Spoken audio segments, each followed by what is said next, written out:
Welcome to Makers International, a podcast of makers from 3 countries, 2 continents, and featuring 5 guys separated only by the same language. Here's your host, Richard Morley. Hello. Good morning, good afternoon, good evening, good night, good times, whatever time it is, and wherever you're listening. Joined with me, as always, Mr. Chris Cute. How's it going? And Mr. Joe Whitaker. You're right, Tom, yeah. And I've been really busy this week, so I didn't have time to think up some kind of mild insult, but he's here anyway, Jamie Page. Well, hello. How's everyone getting on? Good, man. All good. Good stuff. So, as always, a few quick shout-outs and thank yous to everybody who got involved, because we actually put out a little video on the channel last, I think, for a couple of days, was it, Chris? Yeah, Monday and most of Tuesday it was out there. Yeah. That's right. Just inviting your questions for listeners and subscribers for us to answer. So that's basically what we're going to do tonight. So big thank you to everybody. As always, the podcast is sponsored in part by Yorkshire Grit, the Wood Tones Abrasive Paste, and our very good friend Chad from mancrafting.tv, is it? Something like that. But if you want to find out, go to our website, makersinternationalpodcast.com/sponsors. And Jamie has put all the information on there, which is helpful for me, and I should probably go and look at it. And it's TM. It's TM, TV, TM. There's so many blooming websites. Why don't we just have .com anymore? Or you can go to iliketomakecups.com. Okay, which is obviously different to makerscentral.co.uk, but Yeah. And Richard, just for your edification, TV stands for television.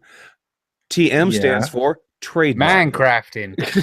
Okay. I know, but there's like .is, .co.uk, .es, .fr. There's just everyone wants their own. You can get XYZ as well now. It's really just like, I don't know. It's just Can't say that we don't give out quality promotional spots on this show. I'm telling you, because we will never confuse your message with another sponsor. What was that website again? Never mind. I'm Sorry. so Go easily ahead. confused. Well, that's why Jamie put our sponsors page together. Because so basically, I'd have at least one thing to remember and hopefully get it right. So normally Chris will come out with one random listener question, but I think tonight we've got several because everyone has been getting in touch and emailing and commenting and all the rest of it. So should we just dive straight in and just sort of try and blag our way through it for the next hour? Let's go. Sounds like a plan to me. We'll try. Okay. Well, firstly, Steve Twidell got in touch. I don't know if these are in order of people that commented, but they're in order of how they appear on my list anyway. Steve Twidell's asked, as a content creator, do we feel obliged to follow and comment on videos from everyone we follow? How do we feel if we miss a video, particular threads and things like that? How much time do we as content creators dedicate to the socials and all the rest of it? And do you guys get guilty if you miss stuff like that, or this is going to be a can of worms? Not really. I know. I do get Truth be guilty. told. I've changed the way that I actually watch the content now. I used to watch a lot mainly on my laptop, and then I moved to watching on my phone. But now I watch on TV. And of course, watching it on the TV, it's so easy to not being able to comment. And you can leave a like rating, but you've got to go into all the settings and everything like that. So it's like I'll have to watch it on the TV and then go into my history on my phone to make sure I like and leave a comment. So I often don't like and don't comment, but I watch and I still feel guilty because I haven't actually contributed, kind of thing. It's kind of, I know exactly what you mean there, Joe, because I was going to say I very rarely watch on the TV, but I know what you mean. It's the same as when you listen to a podcast and you just like, you've got your Walkman in your pocket or whatever, and you're not there typing. And I think that's kind of a sign of the times, because you know how YouTube's going more mobile and more TV based from computer. It's becoming a lot harder. And I actually think that's probably why they don't put an awful lot of weight on, the likes and the dislikes and the comments to promote the videos. Yeah, because and back in the day, that would have really screwed up their algorithm, wouldn't it have? Because presumably, yeah, I just totally understand what Joe's talking about, because on TV, to try and, I mean, how do you like and subscribe with your TV remote, or how do you like and comment? It's like you can't. You have to go to another source, and it becomes more of a bother. And it's like, no. But like you, Richard, I very rarely watch YouTube on actually my actual television. I still am the old laptop guy, so it's not hard for me to click like and leave a comment if I want. And to answer Steve's question directly, no, Steve, I don't feel compelled to have to leave a comment on every video I watch. I've yet to I don't give thumbs down, just as a point of principle. I would just not even, give it a like or a dislike. If I didn't like it, I would just not do anything. But if I like a video, I'll hit the thumbs up, but I don't feel compelled to actually leave a comment on every video I watch, unless there's something there that makes me go, that's funny, I'm going to say something, or, hey, that was really cool, I'm going to say something. But if I watch it and go, oh, awesome, great, cool, well, like that video, move on to the next, I don't feel compelled to do that. I don't know that I should, and I don't know that anybody should feel compelled. I mean, I'm not going to guilt myself into that kind of a trip. I mean, because we all have so many friends, and there are so many YouTube channels that I personally subscribe to, that just trying to keep up with seeing the majority of them is quite a chore. And to be honest with you, I probably see half the videos that get posted to my feed, honestly, because I just don't have time. There's only so many hours in the day. So I can't feel guilty about that. It's kind of, I was thinking about this the other day, actually. Back in the day of sort of Keek and things like that, when you used to have almost face-to-face conversations with people, there would be a much smaller, tighter knit kind of groups of friends. Yeah. And just pulling kind of names out of the hat, there were people like Bob Blanford and Laney and Dominic Bender and Peter Freitag in Germany, all these sort of people. And you sort of forget about them when you stop having the conversations. It seems like a horrible thing to say, but you kind of forget about their videos, and then you see one randomly in your feed and you go, oh yeah, I'm still subscribed to him. And you watch one and you think, do you know, those workshops completely changed, or something's totally new, because you suddenly realize that you've just had this huge gap in their sort of back catalogue. Right. And it's nigh on impossible to kind of go back and kind of watch all the reruns, as it were. Yeah, so it's like when we had Mike Laffey on, and I think, Richard, that was an episode that you actually were sick or ill, or you weren't able to make it, and Joe was actually hosting. Joe was actually hosting that show. But Mike Laffey even said that, he goes, I just watched Jay Bates was doing pocket holes, and now he's cutting dovetails. What the hell happened? It's like, I was like, yeah, you can lose touch, and then you regain. It's like, wow, things have changed. Things, and hopefully they've gotten better, but Okay. Going off of this subject, let's say, for argument's sake, one of us, or all of us, were putting out regular videos, and for argument's sake, and one of us, for whatever reason, couldn't put out videos for a little while, and then all of a sudden we put out 2 or 3 videos within a month. But YouTube, for some unknown reason, decided we aren't going to put you on the subscription list. Now, I'm subscribed to, I found out, just over 970 people. Holy moly. Right. Now, I know for a fact that with all of them people that I'm subscribed to, I must get maybe 10 to 20 new videos a day in my feed. Now, out of all of them people that I'm subscribed to, surely I'm getting I'm more than 10 to 20 people making daily videos. Yeah. So what about all of a sudden losing contact with the people that, well, hang on a minute, all of a sudden you see on Facebook that they've released a video, then you go back to their channel and think, well, hang on a minute, they've released 3 other videos that I haven't seen. Right. So it makes it hard to stay up with people, even if you want to stay up with them. Because exactly, yeah. Got it. The same can happen if you actually skip people's videos as well. So if you do actually see, you start seeing Richard's videos coming through, and you think, oh, I'll put them on my watch later list, but you never actually watch them later. YouTube will see that as you've seen the content available, but you've chosen not to watch it. So we won't show you Richard's videos anymore. So that's also like a double-edged sword kind of thing. So if somebody does have a break and you're no longer watching the content, YouTube's not promoting them because they're not active. and then they won't show them to you because you've stopped watching as well, kind of thing. So it's because YouTube really does try to tailor your feed to you. I mean, and if you haven't ever noticed this before, or if you're new to using YouTube, go to your channel if you have a channel, and then click on home. And then on home, it's going to show you the recommended videos for you, and that's based on your viewership. And it for you. I mean, because I can do that. Let's say I spend 15 minutes watching woodworking videos on YouTube. Then I click home. Well, my recommended list is going to recommend that I watch more woodworking videos because they've seen that I have an interest in that. But let's say I go watch a documentary series on YouTube, and I'm watching several documentaries. I go back to my home, and my recommendations has changed to documentaries, because YouTube really does try to fine tune it to a personal usage. So I can see that happening, Joe. That makes a lot of sense. Yeah, and I noticed that in actually my viewing figures from new videos. So the vast majority of my videos will come of my views. Will come from some of my much older videos.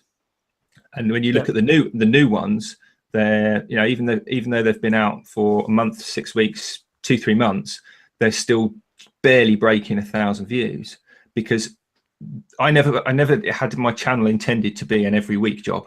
I try, but it's secondary to the rest of my business. So when I put loads of videos out, it's because my main business is sort of slow, or there's videos from that. And when you have a gap, all these other things take over. People start watching other videos. People get watching their documentaries. My stuff's not getting fed to them, and you get forgotten about because there's so many. I mean, let's face it. In the last 3 years, there's been a huge explosion, in a good way, of new makers. Yeah, and new content. It's if you only did that, you'd struggle, I think, to keep up with the amount of everything. So I do feel I rely heavily on shows like this and you guys and people going, you want to see this, this is a great video. And rather, I think, to sort of answer Steve's question in a couple of words, I feel less guilty but more embarrassed, because when you rock up to a party and everyone's having a conversation about something that you're not, that TV show that you didn't see, you just have to sort of nod and smile and go, I'll make sure I watch that. That's how I feel a lot of the time. It's exactly like that.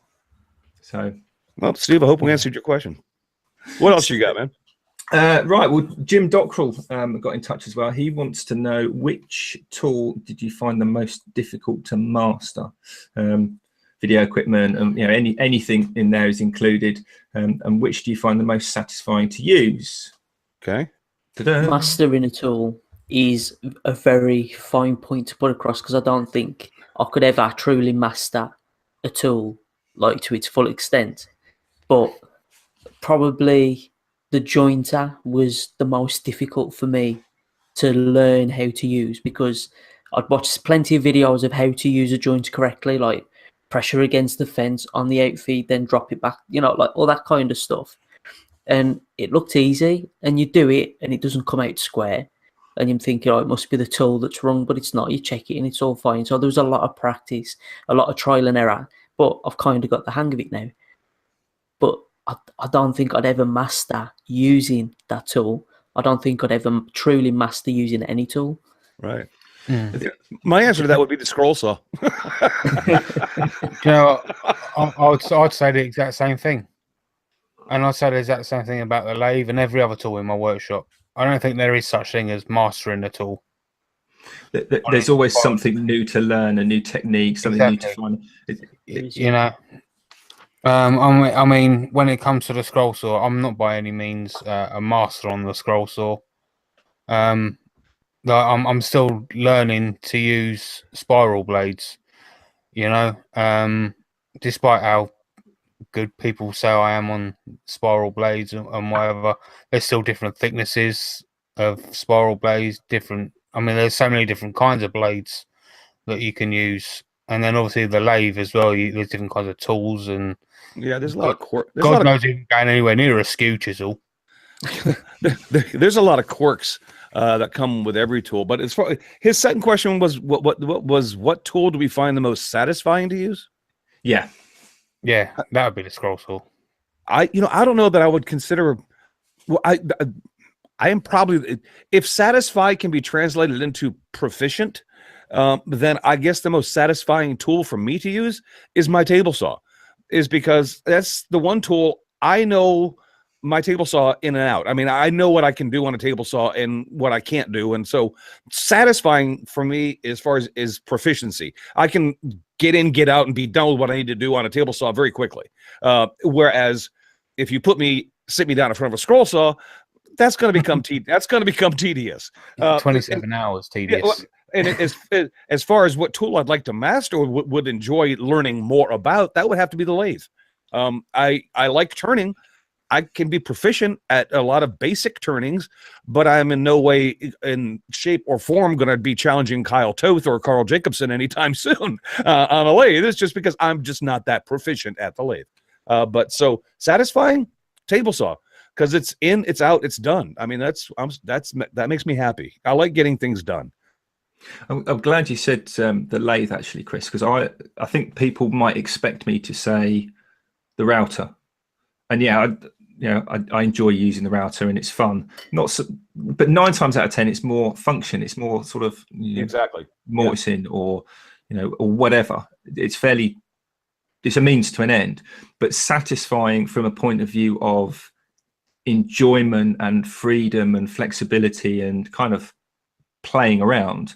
I'd say the lathe, and I'm no turner. I never will be, but it's fun. Yeah, it is fun. I agree with you. I'd actually argue in favour of the router for satisfaction as well, for using, but for profile bits. If I've made a project, if I've made a wooden box or something like that, and the edges are looking a bit tatty, I can either sit there and think, I want to spend ages sanding round it over these corners, or whack a bit in the trim router, and you slide it along, and on the one side, it's all sharp and jagged, and then on the other side, it's all now nice and rounded over and smooth, or you could have a nice, like, fancy profile, and it's kind of magic in a way. You just run it along the edge, and now you've got this ornate feature. It's like simple and it's satisfying.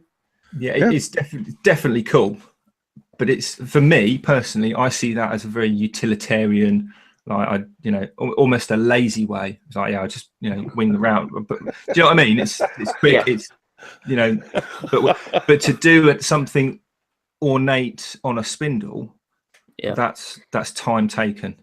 It's often free flowing as well, isn't it? Like on the lathe, it takes a life of itself. Yeah, very rarely is it actually what I wanted it to be, but it usually looks pretty at the end, and that's kind of when I went, fun and entertaining and satisfying for me anyway.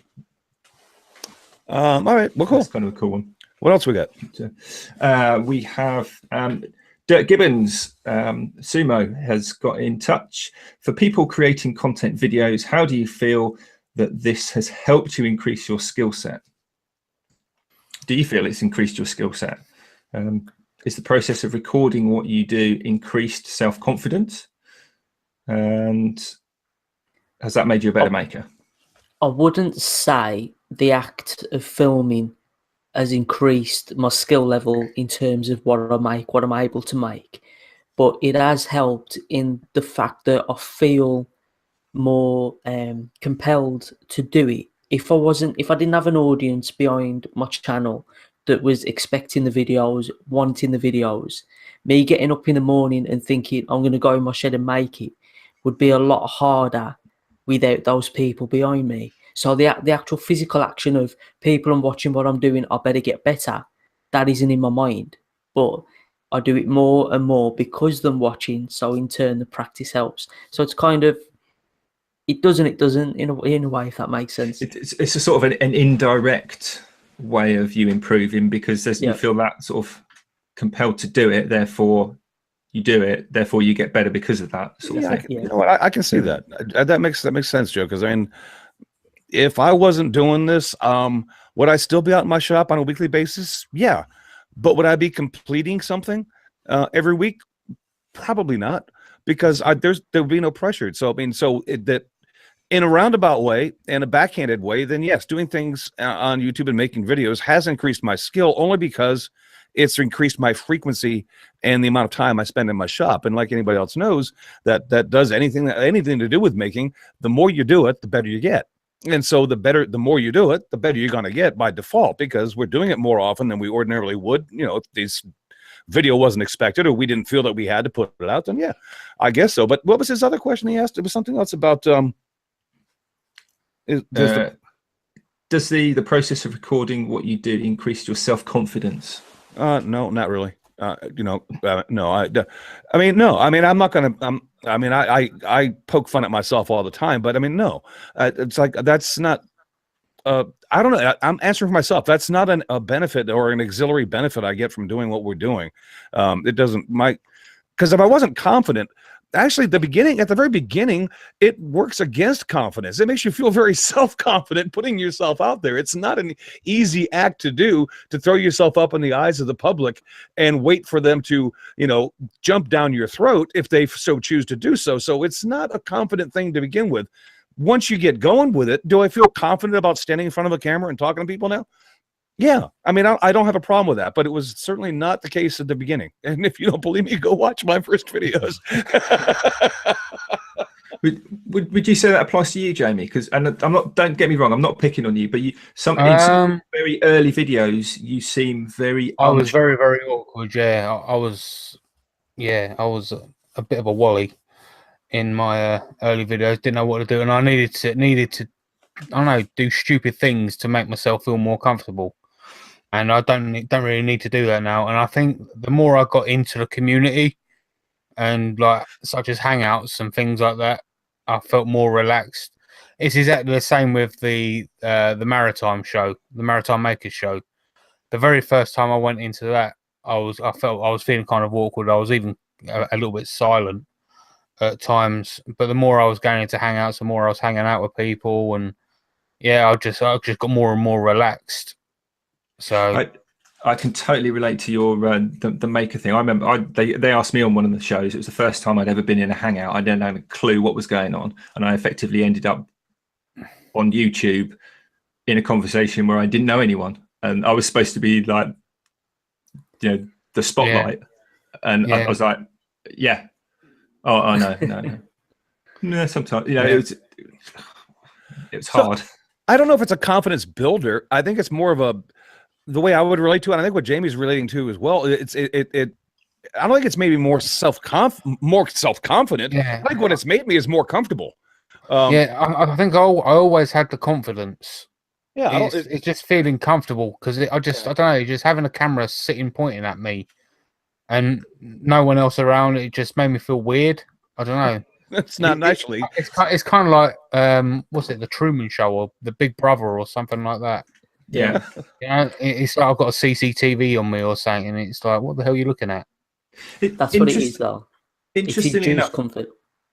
Sorry, Joe. I didn't. I was going to ask: does anyone think that potentially doing the videos has actually hindered their skill level increasing due to the reduced amount of work you can get done alongside filming? Because we all know filming of a project, slows it right down. Do you think if you didn't have that distraction, in inverted commas, you'd get more done? Therefore, you'd be on a faster skill set increase? I'm going to say no, and I'm going to say no based on the same line of thinking that Joe initially came with that, was because if I didn't and wasn't doing this, the chances are I wouldn't be doing things as often anyway. So I don't think it has hindered me. Yes, it has slowed down the process of me making things, but in reality, I think I've made more things since I started YouTube than I would have if I didn't. So in the long term, no. But in the short term, possibly yes. Yeah, in the short term, possibly yes. I mean, could I have done? Yes, I probably could have done 4 projects in the time it took me to do that one for YouTube.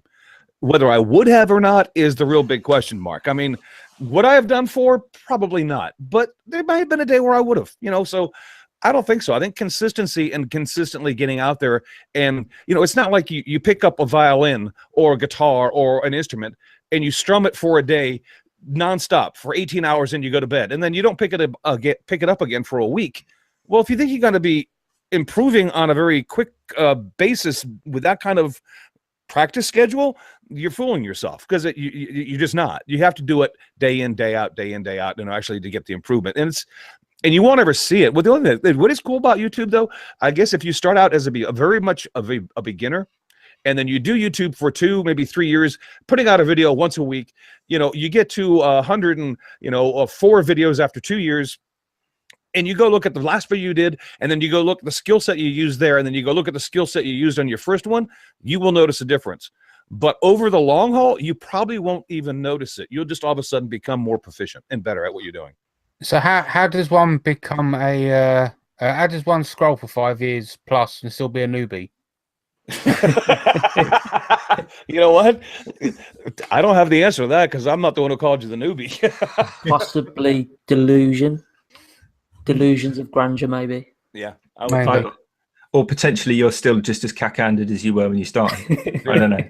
Could go. Bit of this. Well, Steve Makers, I think we've already answered this actually, but Steve Maker wanted to know how we all got together, but I think we covered that completely in episode 1, didn't we? Yeah, Steve. We did a episode into that. Steve, go back to the very first episode we ever did, and that has been explained. So, long story short, they all begged me. Not too far from the truth. but far enough. Jamie, I'm gonna let you have that, and it's only because I don't want to go there. Move on, Richard, before this gets ugly. I don't think it's going to get any less ugly now because Gerald the Redsmith wants to know the actual size of your real world shop, Chris. Oh, what does he want to know? The actual real size of your shop, and I'm assuming he's talking square feet rather than hectares or acres or square miles. You can do the math on this. My shop, the size of my shop is 20 feet wide by 24 foot long.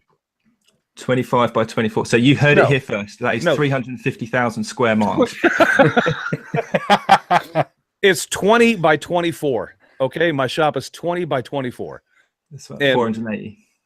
So it's not that big of a space, guys. I mean, it's a lot roomier than Joe's shed. Yes, it is. I have more room than Joe's shed, but I don't have the size of Richard's shop. So That's the shop that I don't use. Shops. I don't have the room of Richard's shops, plural. Anyway, so 20 by 24, Red. See, I told you it wasn't going to get any less streaky. But Sean over at SE, he's got several questions here. Actually, this could be the end of the show. What's the favourite thing that you've made, but that you've had to let go, either because it was for someone or you sold it or whatever? The Scroll Sword Tiger. But luckily, I made 2 of them, so one of them is still here with us. So it kind of doesn't count, really, does it? Well, I suppose it was good and bad because the other one, it kind of went to charity, so it's not all bad. Excellent. Mine would have to be the River Table, mainly because it was like a big step in terms of using that amount of resin, never doing it before, everything that went wrong with it, and still managing to like make it look okay in the end. And then, of course, like Jamie says, having that charity aspect to it as well, just topped it off really. So that's my favourite that's obviously been brought. All right, I'm going to split hairs again. I'm sorry. I'm guilty of doing this all the time. I apologize. But what do you mean by favorite? I mean, the one I had the most enjoyment out of, or the project I'm most proud of? I mean, the one you're most proud of. We don't care about the other. Just the one you're most proud of. The one that I'm most proud of, I don't even have a photo of, and and I didn't feel bad about giving it away because I didn't do it for commission. I did it for a wedding present for a friend. I built a Bombay chest out of a really nice maple and walnut for a friend of mine, and the piece turned out absolutely gorgeous. I was extremely happy with it, at least from my point of view. Now, if I had a picture, I could throw it up there, and you guys could make up your own mind whether I did a good job or not. But if you know what a Bombay chest is, it's got the curved sides. It took a lot of work to get all those curves and the legs done on that chest correct, and I was proud of that because it took quite some time to make that chest for me because I was still very much this side of being a novice when I'm actually attempted to make that, and got it done and gave it away. But they liked it, so I was very proud of that. And so, but I didn't have a problem letting it go because I knew I was going to let it go when I made it. So that's a nice little segue actually, because this is a 2-part question. When you say about you had to let it go, because he wants to know also what's the worst client you've ever had. This probably applies to me more than you three, but I know you've done commission work. My nan. Jamie's your nan. Yeah. All them pens. No. Oh yeah. Because I don't do it the way Richard does it, I don't have to please clients, so I don't have nightmare stories about clients. Because if they begin to turn into a nightmare, I tell them what bus stop they should get off at, and I don't worry about it. So I don't have that issue. So Richard, I know you probably do though. Yeah, that's why I haven't answered the previous question. I had a night. My worst customer ever was about 2.5 years ago. These people had bought a house, or they got a house which they basically completely gutted. It was a total renovation, new central heating system, all new wiring. Almost from the ground up. They totally gutted this house, and they called me in to hang all the new doors in the house. So 10 new solid oak doors. Yeah, no problem. Did all the paperwork, got the job. There I am on site. Blah blah blah blah blah. And we get to the sort of towards the end of putting these doors on, and they decide they want to replace all the spindles and handrail for the staircase, and quite a large landing as well. Yeah, no problem. We'll get to the end of this, and we'll basically start the process again. And because that's how I work. If somebody I don't hate customers, but it frustrates me sometimes when a customer says, "Oh, while you're here, while we've got you here, can you?" Purely because, I'm happy to do it, and that's a good time to ask. But there are other customers, and I have to sort of then juggle. And sometimes I can say, "Well, I can fit that little thing in, but I'm going to have to go to this next customer I booked, and then you're going to have to sort of join the end of the queue."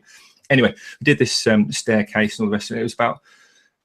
I was there for ages actually, and right at the end, I had to do some doors and finish off 2 bedrooms worth of wall-to-wall fitted wardrobes and bookcases. It was a colossal job, but the thing that kind of started alarm bells ringing was it was already started, and the guys that had done the initial work and put all the carcassing in, and they'd started putting sort of skirting and baseboards around and a little bit of trim.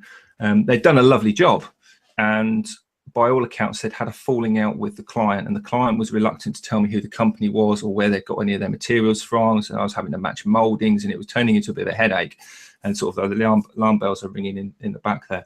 And it just went totally downhill from there, and it was a nightmare. It was one of those jobs where I was owed a lot of money at the time. It was possibly my biggest job at that time that I'd ever done, and I was owed an awful lot of money, and it was like, am I going to get it? Am I not going to get it? Do I stay? Do I just cut my losses? And it was an absolute headache. It was visiting the house and the work, and it all turned out great in the end, and it was obviously it was a pucker finished job, but it was just a nightmare for like a month afterwards, and still not knowing if I was ever going to get paid or not. But wow. That's the danger of doing business sometimes. But whilst I was there, I found out that the plumber that was doing the central heating, putting radiators on, he was the 3rd plumber in the house. The electrician was the 2nd electrician. I was the 3rd carpenter. And they still had carpet fitters and decorators and all sorts that had got to come in after us as well. So it was like, no way they were going to move in for Christmas. Just mind blown. But it was, for me, it was a big learning experience on the kind of dealing with some customers.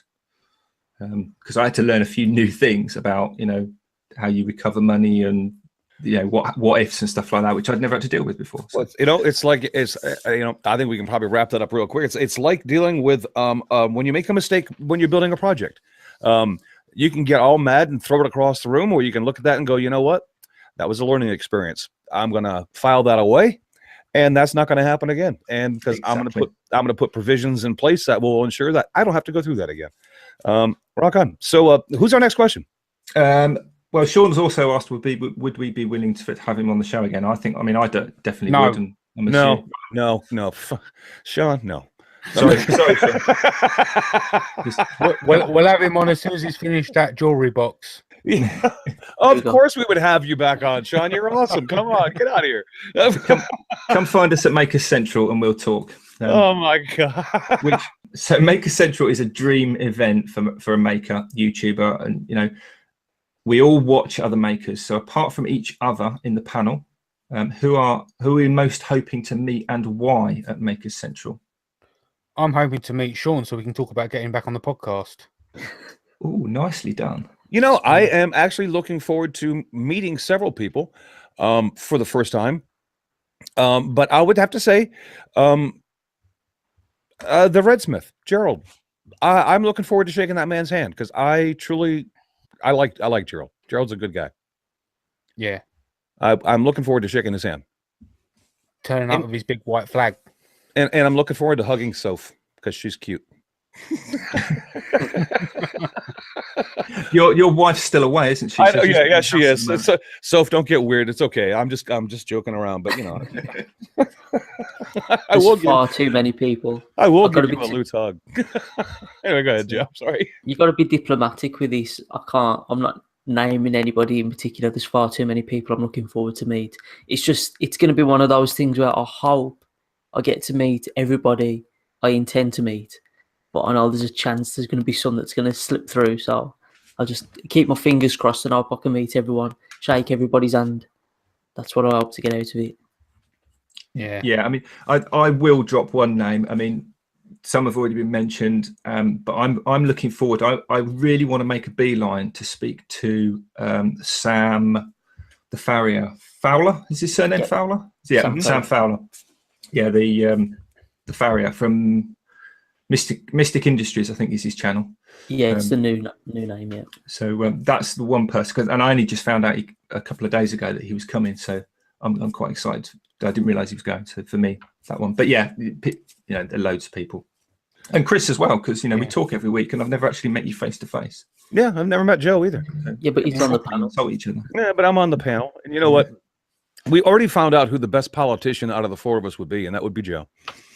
Well, yeah, then you've got to say Nick. I mean, meeting Nick, being able to thank him in person for putting the event on and everything like that, that's going to be like first person I dart to go and shake his hand for sure. Yeah. Be the third time I've met Richard, so third time's a charm. He might actually enjoy it this time. Maybe. Are we going to see Team Scroll Saw hug Team Router? I mean, I just want to know if we can have this. Hell no. It's going to be properly like this, isn't it? I thought we had an opportunity to put that feud to bed. All right. All right. No. So keeping on the Makers Central theme, Rich Martin wants to know how much beer we need to get in on how much beer do we need to buy us to get in on the live show at Makers Central? A lot. Yeah, a lot. A lot. Or how many fruit-based drinks for me? Just bring Richard a pot of tea and then load the rest of us up on a lot of beer. And yeah, sure, have a seat.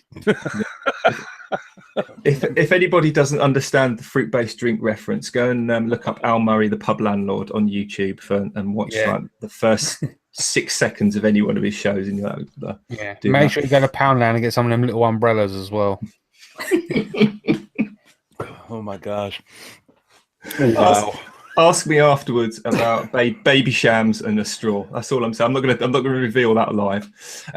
But Simon Mullins, he's actually asked, will we be having a stand at Makers Central for meet and greet, or are you just generally milling around? Both. Both. I think the general plan is that there is an area where we're sort of Nick's kindly sort of given us in a corner somewhere, probably behind like the stacks of chairs, or behind the door to the fire exit, or the stairs instead of next to the lift or whatever.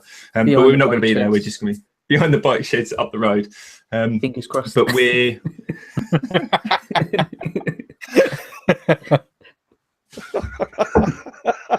We're not going to be. Let's put it this way: if you're looking for a place that we're going to be standing throughout the show to meet and greet people, no, that's not going to happen. We do have an area, like Richard mentioned, probably somewhere out in Egypt, that we're going to place our stuff. So there'll be stickers, there'll be things for you, little tchotchkes for you to pick up and walk out with. But you're probably going to bump into us milling about the place the same way you're milling about it, because it's the event is going to be the same for us as it is for you. I mean, I don't. I'm going to be going there more as a spectator as opposed to being somebody who wants to be spectated. Does that make sense? Don't look at me. Don't. Yeah, I mean, myself Absolutely, exactly the same, Chris. When Nick sort of said that this show was going to happen and the tickets went on sale, I got my ticket deliberately for going to see everyone else, not to be seen. And that was like, that must have been like a year ago now. It's been a long time coming, but I wanted to go to meet everyone else rather than to go and stand on. I've done shows where you're stood on a stand and you miss so much because people have to come to you. You can never really kind of dive into it with any real vigor. So, and what's also best is, Chris, is because it's in Birmingham, is you won't be classed as the one with a funny accent. No, I bet I'll still get that, and then I'll get red flagged immediately. Okay, stupid American. Yeah, I can tell.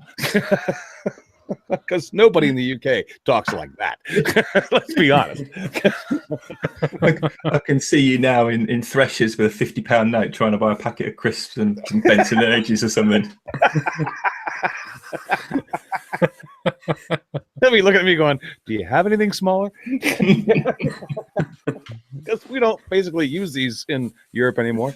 Why the American bank gave that to you? That's a story we should probably tell real quick. Richard, you want to give people that are coming, that are actually immigrants to the UK that are coming to this event, a little heads up about British currency? Because I didn't find out until after I apparently had a mistake done. So go ahead. Yeah, just very quickly. I mean, if you're coming over from another nation, then obviously bring loads of money and spend it all and put it into our economy. That'd be great. But try and get... I didn't mean for you to do a Chamber of Commerce plug, Richard. I was thinking more public service announcement here. Okay, brother? Seriously, limit the amount of £50 notes you bring, because it's not kind of general circulated currency. Not many people walk around with a nifty in their pocket. They'll have £20 notes generally. So if you go into a shop or somewhere to buy something and you hand over a £50 note, first of all, they'll say, have you got anything smaller? Secondly, the people behind the till will be looking at it, inspecting it, because they won't know what to look for, because people in shops don't really see them. So they'll just assume it's a fake. And then they'll look at you like you've just robbed the post office. So bring a couple, because if you're bringing, if you intend to bring loads of money, then your bank will probably give you loads of 50s, but like maybe a couple, but get rid of them as soon as you can, because 20s are kind of the upper. Certainly at my level of currency and the amount of money I carry in my pocket. I don't think I've seen a £50 note for about 4 years. No. Well, I will say, though, if anybody does actually get like stuck with a lot of £50 notes, I'll happily do an exchange rate for people, and I'll do you a deal. I'll give you 2 £30 notes in exchange for your 150. So I think that's a really it's good deal. Probably a bonus for them as well then. So yeah, definitely 10 on top. Yeah, but considering there's no such thing as a £30 note, I think you just got ripped off. That's getting edited out. But dude, there is it all right? Stupid. Is there a 25 pound note? Yeah, I can do a couple of those. No. Okay, see that's okay. Well, I'm dealing with BS now. Okay, no. So fives and tens, they're plastic. 20s and 50s. You want to scrunch them up and flatten them out so they don't stick together. Yeah, if you've got like brand new looking notes, particularly the 10s and the 5s, because they can be quite sticky. If you're not used to the notes, you could easily give over 2. So scrunch them up in your hand and then flatten them out by hand and then put them in your wallet, and they won't stick together then. Prevents you from spending 20 when you only want to spend 10. We do have the big benefit, though, that them different sizes and different colours. I know I hated when I was in America how all the bills are exactly the same size. So it's like you got to look at it really careful. How much is this? Whereas you can clearly see with ours, they get bigger for more money, kind of thing. Have you seen the movie Daredevil? Wait, he folds the notes up differently, doesn't he? Yeah, I literally did that when I was in Florida, because you have to just look through and look at the numbers. Like you think you're rich, and then the more ones. Yeah. I got a real draft of, boy, we British do it right and you guys screw up. It's like, okay, all right, Joe, I get the perspective, but here's the real deal: you're used to that, and we're used to the same size bills, and so we don't have a problem sorting it out. So that was your issue, not ours. That's all I'm going to say about that. Anyway, but yeah, you know what, Joe, you are right. It made it real easy. Anyway, next question, Rich. Yeah. I'm sorry. No, don't be, because that kind of applies to anyone going overseas and taking money vacation or not. So that's our little public service thing. There's no way we're going to get through all these questions from people, but we can always hold them back for another show. Dan Brent wants to ask. It's because we went off on a little tangent and I've got lost. Other than the stuff that Joe makes for Children's Hospital, what other projects have we done for other people? Do any of you do any regular gigs making things for any specific people? So I guess, you know, we all did the charity Disney thing, didn't we? That's the one that... Well, was that you're talking about the Makers Make It Matter, or the Steve Twidell thing that we did? Yes, Steve's. Yeah. Yes. I did that. Yeah. I mean, obviously, that was I do stuff for other people all the time, obviously. Yes, Dan, I do too, and I'm not going to tell you who I do it for. I'm not even going to tell you what I do, because it would kind of take away from the fact of why I do it. Don't do it to get any kind of credit whatsoever. And to be honest with you, when I do it anonymously, so that they don't even know where it's coming from, but they get it. Yeah, I've done a few things like outside of YouTube, and again, not recorded it or anything like that. But yeah, I'll do gifts for people, gifts for friends and stuff like that, but I will record it because I want the recognition. I want people to say, look, oh, he's giving somebody a present. But I will wait. A good lad. I'll wait until they've actually received it so I don't spoil the surprise. But then, of course, when they see the video, then they have to share it around with their friends to say, you see this thing what Joe gave me? Well, here he is making it. So you get that double promotion. Oh, cool. Of course, I've done videos where I've done collaborations as well, yeah. So. Yeah, well, you don't always get the recognition anyway, but I have a couple of regular customers that I have, which are great. You know, it's a nice way to be able to do business. And I did have a gig for a funeral home a couple of years ago where I was making custom urns. But well, I mean, the last public thing I did that I actually, like Joe, because I don't publicize what I do when I make things for other people, was those toys for Christmas that I made for kids.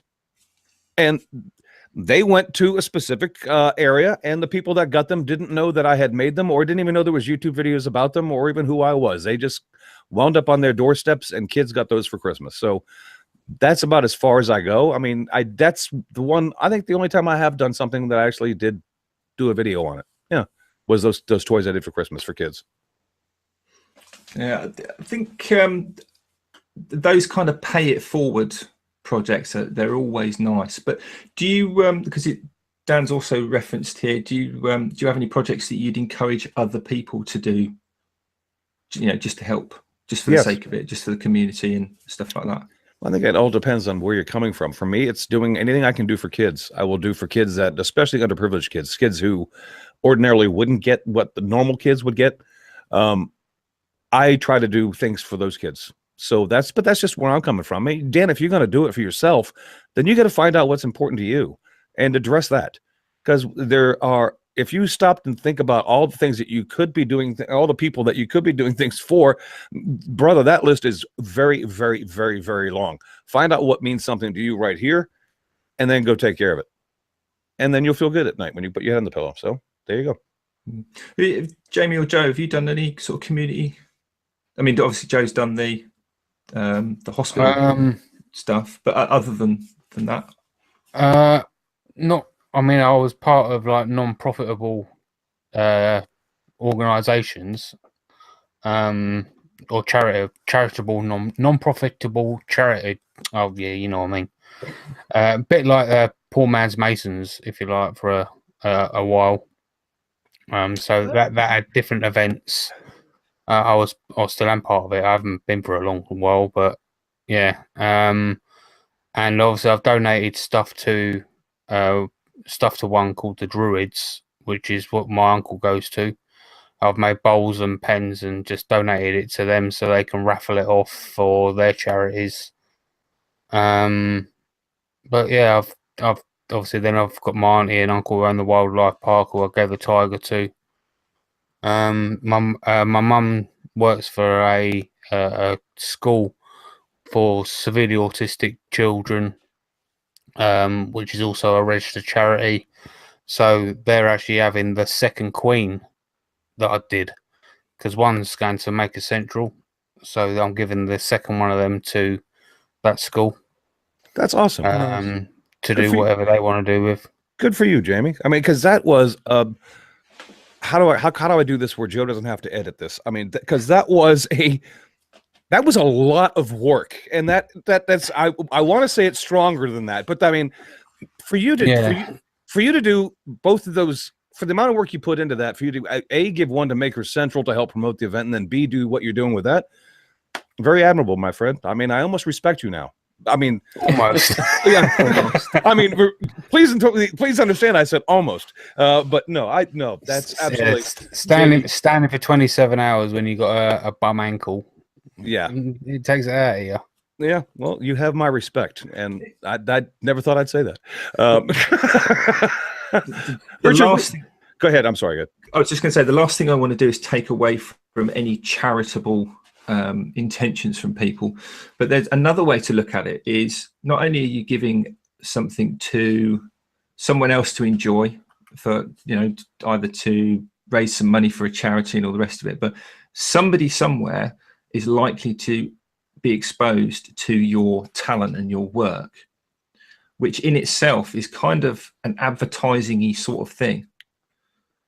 Does that make sense? So and those people that get exposed to it wouldn't ordinarily be exposed to your work. So it's kind of a win-win for you potentially, as well as the other people that are receiving. Because somebody goes into that children's hospital and sees Joe's table,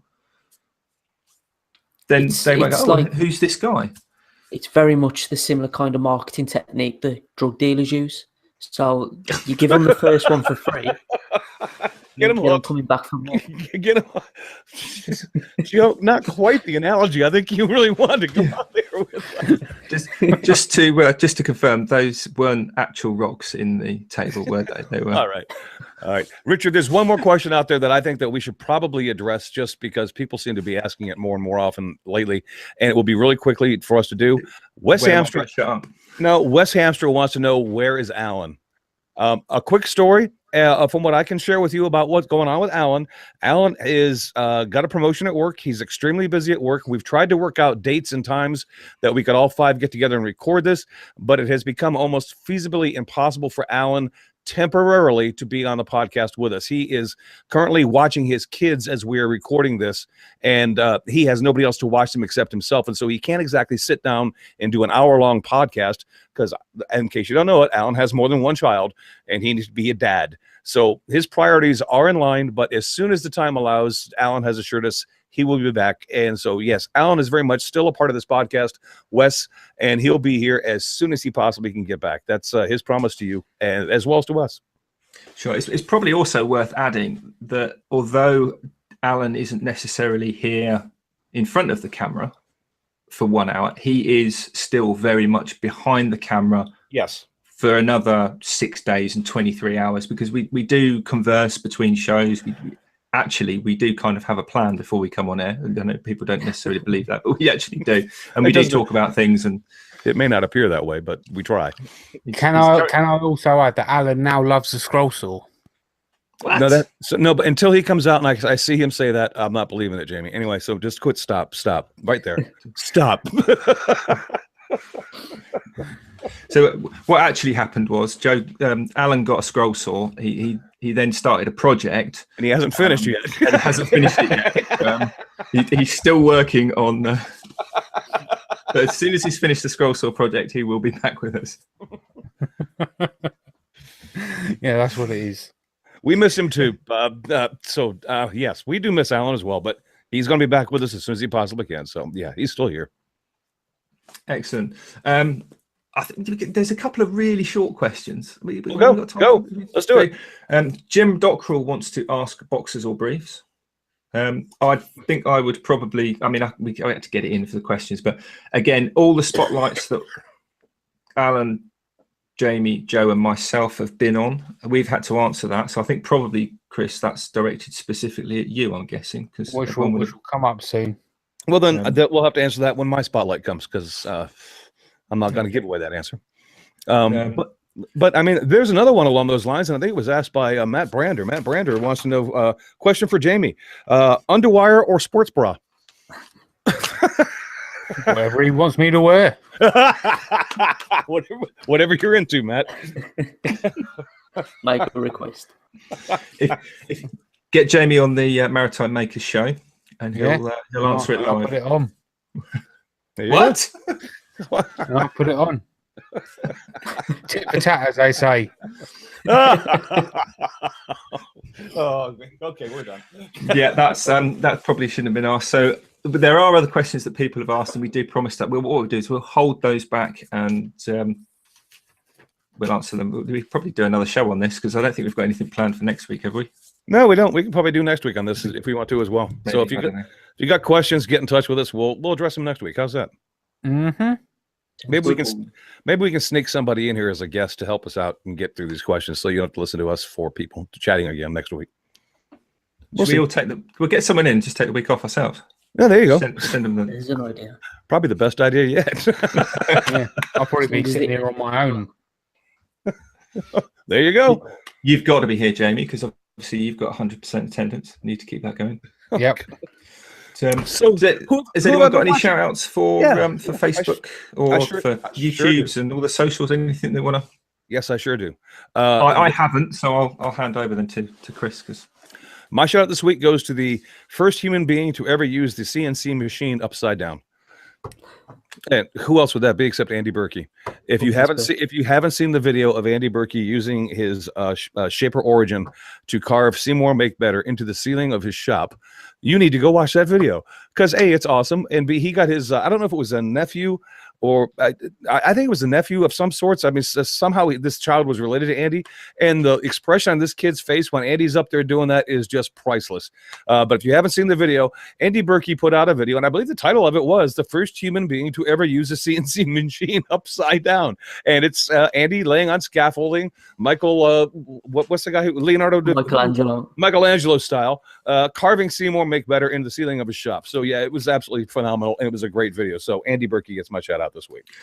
One thing I liked, because I haven't actually seen that, was that some of the videographies that he's used with the reflections in his bug-eye glasses, and it's really done. Really well done there. That was Jamie obviously hasn't had any time to watch YouTube because he's done like 150 million hours. I'll actually scroll through the my feed today, so I'll go for mine. Before I do, I've got Jamie's page. And it's I don't think I need to give Chris the link because I'm sure he knows where to find it. We need to we've got someone in the community that's needs a few subscribers because they're kind of short, but they're actually close to hitting 200,000 subscribers. Carl Jacobson. And it's Mr. Cole Jacobson. So if you want to go over and give him some love, absolutely, I'm sure he'd be very grateful. So that's the Jamie's page. On to the shout out. It's also a wood turning video, and it's a video called Ash Goblet for Andrew, and it's a wood turner called Chris Fisher, and his channel is called The Blind Wood Turner. Now I've actually met Chris at UKIS last year in Coventry, and he's an absolutely brilliant guy. And it's to see that man turn face to face is just absolutely incredible. And what he does, and despite the fact he can't see as well, just makes it even more incredible. So yeah, Chris, aka the Blind Wood Turner. He's going to be at Maker Central too, by the way. I believe he is. Yeah. So awesome. Yeah, absolutely amazing guy. He's another chap that I'd be really interested to sit down and talk to about just how he does what he does, and just try and understand how. Sitting here right now, I struggle to be able to comprehend just how much harder he probably has to work to produce some better stuff than probably any of us could. I think he probably has. What makes this even funnier is I believe that the goblet he made for Andrew, and Andrew is the person who teaches him how to race cars. Oh God! Right, no, I can't struggle with that. That's just too much now. My little Some brain videos cannot. on his channel actually showing the cars and stuff. Wow. Yeah. Wow. So is that yeah? He can actually get from. I don't know. He probably drives a car faster than you, Richard. That's Probably. not difficult. That's bonkers. So, Oh God, Joe, help us out, man. Well, my shout out this week is Kyle Toth. Now, he's got a playlist going on at the moment. He's been releasing almost daily videos, and he's making what, I hope I'm pronouncing it right, is a Mobius strip. It's basically, if you look at it face on, it looks like a donut, but it's actually looks like 3 different sides. But if you follow the edges round, it's all the same edge. It's hard for me to describe, so you got to go and check it out. Links will be in the description down below. But he's like glued up all segments of triangles. As always, his videos are really interesting to watch, and it's going to come out a beautiful art piece. So make sure you check it out. That's Kyle Toth. Awesome. Isn't that done in walnut or Mahogany, I think he's using. it's mahogany? Is it like I've seen? I think it was on Instagram. I saw some photographs of it, and it was in a dark wood. But He made one already. He made one out of MDF, and I believe he's like stained it up. So he showed that at the beginning, so you can get an idea of the shape he's trying to achieve. And it makes sense as soon as he starts making it. But from the beginning, I wouldn't have thought it would have been gluing up triangles kind of thing. So it's really interesting to watch. I'd like to give it a go for myself, put it like that. Interesting. mad. That's cool. That's awesome. Kyle Toth, awesome. When did Kyle Toth ever put something together that wasn't cool, though? To be fair, that's true. Exactly. I'll give you that. Yeah. So, excellent. Well, we're a couple of minutes over. I think by the time Joe manages to edit out my foul ups, we'll probably be just about right on time. I think. Does anyone have anything else they would need to desperately add in, or if I've forgotten? Probably. No, just to the audience, if we didn't get your question this week, we'll take care of it next week. And if you have questions that we didn't even address, get in touch. Let us know, and we'll try to get to them next week.